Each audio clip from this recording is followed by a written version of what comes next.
Mambo vipi mtazamaji, hapa ni Arusha kaskazini mwa Tanzania, makao makuu ya Jumuiya ya Afrika Mashariki. Mimi ni Veronica Natalis na kukaribisha katika Kurunzi Live.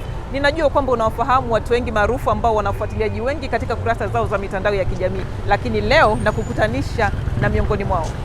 Na ulisema mwalimu mkuu amevaa viatu vilivyoisha wewe. Tutaona unasema na miwani moja upande huu kubwa upande huu ndogo. Ukasema mwalimu mkuu akitembea hapa nyuma, nzi wanadaka hapo naenda. Na mifuko imekutana na jinsi ite imekonda sana. Sasa tukukumbushe kwamba Januari is coming.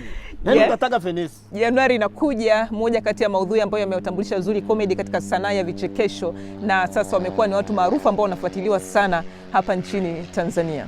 Sasa ndugu zangu, jina lao maarufu linalotumika kwenye sanaa ni Zuri Comedy, wasanii wa vichekesho nchini Tanzania wanaofuatiliwa na watu wengi katika mitandao ya kijamii. Nimewauliza swali hili, mitandao ya kijamii kwao ni nyenzo ya ajira ama uraibu? Tunachukulia kama ajira kwa sababu kiangalia sasa hivi biashara nyingi zinafanyika kwenye mitandao. Kwa hiyo unapofanya content nzuri, watu wanapoona, unapofuatiliwa na watu wengi, ni rahisi kupata matangazo kupitia kwa wafanyabiashara, kwa sababu wao watahitaji biashara zao wazitangaze kupitia mtandao wako wewe. Kwa hiyo ukija kuiangalia kwa jicho la pili na kugundua kwamba ni kazi, sio uraibu. Msanii mwingine kutoka kundi hili la Zuri Comedy linaloundwa na wasanii wawili anasema kwamba japo mwanzo walitumia mitandao ya kijamii kama sehemu ya kujifurahisha tu, waliona inaweza kuwa sehemu ya ajira baada ya watumiaji wa mitandao kuwapokea na kuanza kuwafuatilia kazi zao. Anapenda wadada ambao wana kimo. Kwa sisi tutumika kama uraibu, tunatumia kama ajira kwa sababu ni sehemu yetu ya pili ya kutupatia kipato halali. Yes, kwa hiyo tunajivunia, tunaenjoy maisha yetu kwa staili hiyo hapo. Mitandao ya kijamii kwa sasa inatajwa kuwa chanzo kikubwa cha ajira kwa vijana wengi nchini Tanzania. Kama ilivyo katika mataifa mengine duniani, wanapata kipato kupitia utengenezaji wa maudhui, biashara mtandaoni, matangazo, uandishi wa habari za kidijitali pamoja na masoko ya kidijitali.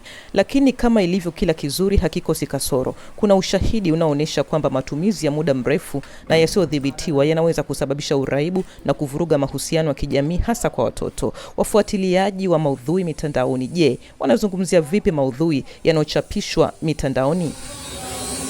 Nafungua Instagram kuangalia wageni wangu walioniangalia, na nafungua tena pia YouTube kwa kuangalia wageni wangu. Mimi nafanya utalii, ni flycatcher. Sasa tuelekee mji wa Tanga, kaskazini mashariki mwa Tanzania. Hapa vijana wanafundishwa jinsi ya kutumia mitandao ya kijamii ili kuwaingizia kipato. Miongoni mwa ujuzi wanaopewa ni uzalishaji wa maudhui ya mtandaoni.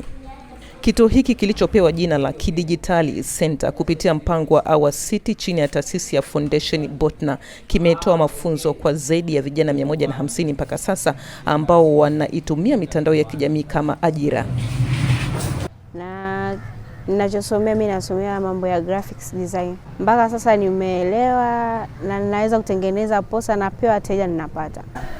Hasa ninawasaidia wafanyabiashara wadogo kwa wakubwa ambao wanapenda kutoka kupitia mitandao ya kijamii. Vipi, wewe unaitumia vipi mitandao ya kijamii? Ni uraibu, ni kazi, ni ajira ama ni kujifurahisha tu? Tuandikie maoni yako. Mjadala huu wa Kurunzi Live ninaurudisha katika studio zetu za DW Bonn, Ujerumani, na kutokea hapa mimi ni Veronica Natalis.